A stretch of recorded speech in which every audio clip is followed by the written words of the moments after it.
Right, grade 12. We're going to be looking now at logarithms. So, and exponential functions, right? So, exponential and logarithmic functions. Right, by the end of this lesson, you should be able to recall concepts taught in previous grades on exponential functions and show understanding of logarithmic laws. You should also be able to demonstrate how to graph or sketch the logarithmic function, right? Y is equals to log of x to base b for both when b is between 0 and 1 and when b is greater than 0. Right. Exponential functions. Right, just a recap from what we did in grade 10 and 11, right? So when you look at these functions, we've got a function where our a is greater than 1 and a function where our a is between 0 and 1. So you can see that the function where our a is greater than 1, sorry, this one is an increasing function, and that where a is between 0 and 1, it's a decreasing function. And the domain for a function where our exponential function where our a is greater than 1, it's where x for both, actually our domain is when x is an element of real numbers, and the domain is where your y is greater than 0, which means in that case, in both cases here, our x-axis is the asymptote, which means y will be equals to 0 is the asymptote, and the range is anything above 0, which means our range is in the positives of the y values. And the y-intercept for both, it's when x is 0, y is positive 1. And then for the x-intercept, there is none, because remember the x-intercept in this case is the asymptote. And then there we go. Right, so this is just a recap. So you need to revisit your grade A, your grade 10 and 11 material to revise this. Moving on. Inverses of exponential functions. So you see that when we do inverses of exponential functions, we have to use some logarithms. For example, y is equals to b of x. Remember from our previous lesson, doing the inverses of functions, we interchange the x and y variables, and then we solve for y. In this case, we use logarithms, which if you haven't done grade 12 before, you'll find that logarithms is something new, right? So your inverse, you have to use logarithms like that. So for you to understand what we have just done here, let's look at some laws of logarithms. Right, so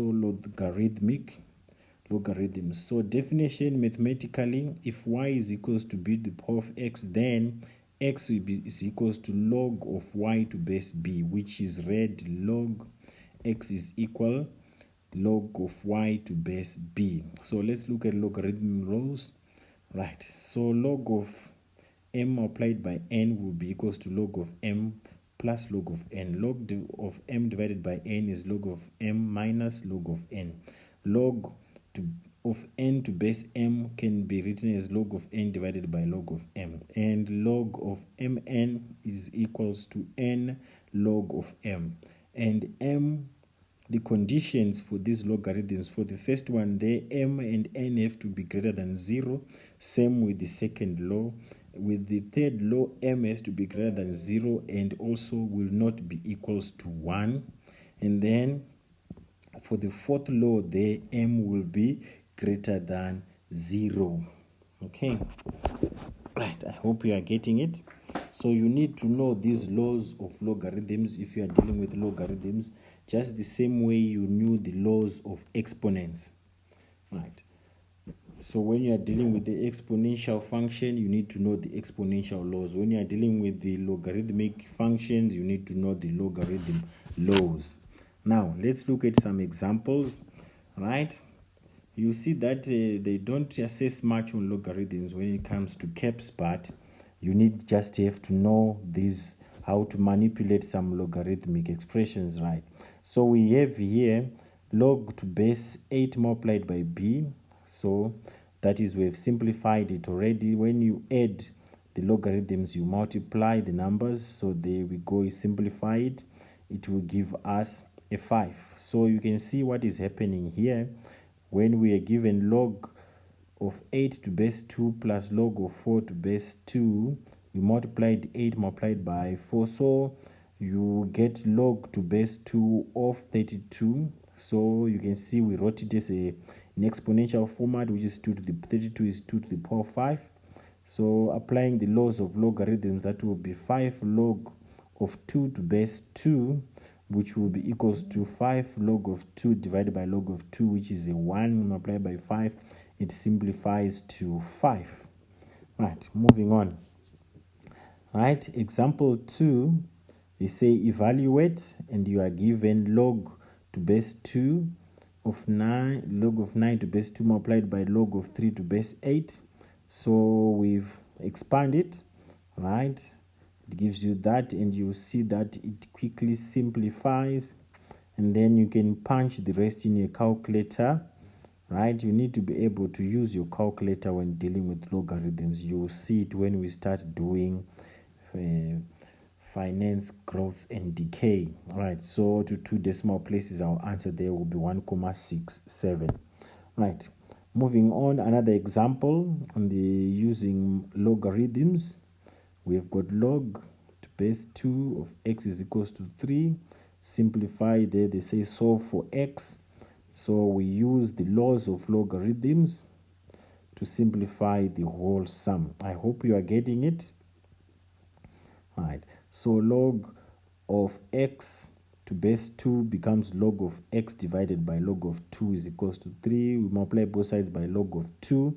You get log of x is equals to 3 log of 2. X will be equals to 2 to the power of 3, which will be x will be equals to 8. And then if you are given log to base 3 of x plus 2, right, is equals to 0, this will be log of open bracket x plus 2 in brackets divided by log of 3 is equals to 0, and then we multiply both sides by log of 3, which is going to be, now if we remove the logs, we get x plus 2 is equals to 3 to the power of 0. Remember, 3 to the power of 0 is a 1, so it's x plus 2 is equals to 1. We subtract 2 from both sides, our x will be equals to -1.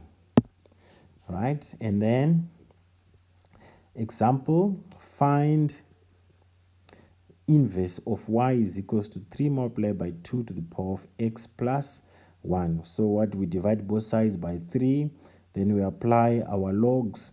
It's going to be y plus 1 log of 2 there. Then we divide both sides by log of 2, and then we subtract 1 from both sides. That will be our inverse function. You can see that the inverse function of an exponential function, it's a logarithmic function. All right. Another example, they say find inverse of y is equals to 3 to the power of x and sketch both graphs on same Cartesian plane. So it's going to be x is equals to 3, y, remember we interchange the x and y variables, we apply the laws of logarithms, and then there we get y is equals to log of x to base 3. If we use the dual intercepts, we'll find that these two graphs, the first function does not have an x intercept, but it's got a y intercept of x is equals to 0 and y is equals to 1. And for the logarithmic function, right, this one is an increasing function also. So you can see that the inverse of an increasing exponential function is going to be an increasing logarithmic function, right? So here you see that it's like basically the two graphs are mirrored along the line y is equals to x. So you can see, right? Moving on. Now let's see how to plot a logarithmic function where our b is greater than 1. So here you can see our b will be 2. So we want to sketch this graph. It's going to be, first of all, we do our dual intercept, find the x and y intercepts. So the x-intercept in this case, also applying the laws of logarithms, you see that it's going to be x is equals to 1. And then our y-intercept, you see that there are no real values or solution for that. And also our asymptote is x is equals to 0. So we can plot that graph. It's an increasing function. Now let's check a situation where we have got our b is between 0 and 1.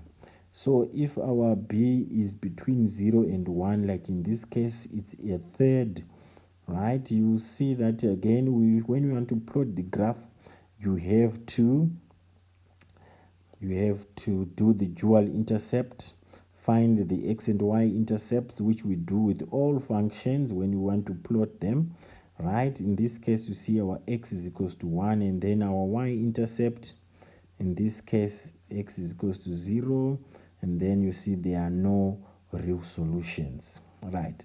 So for which means our intercept in this case is going to be x is equals to 0. You can see that this, when our b is between 0 and 1, the function is a decreasing function. So what have we learned so far? We have learned that when we are plotting the logarithmic functions, right, if the function is a decreasing function, right, the exponential function is a decreasing function, then the inverse of that will also be a decreasing function. If an exponential function is an increasing function, then the inverse logarithmic function will be a increasing function. So you can see that this is how we do our inverse functions. So if you need any other help, please get in touch. We will do more examples for you. You are welcome. Enjoy the rest of your day.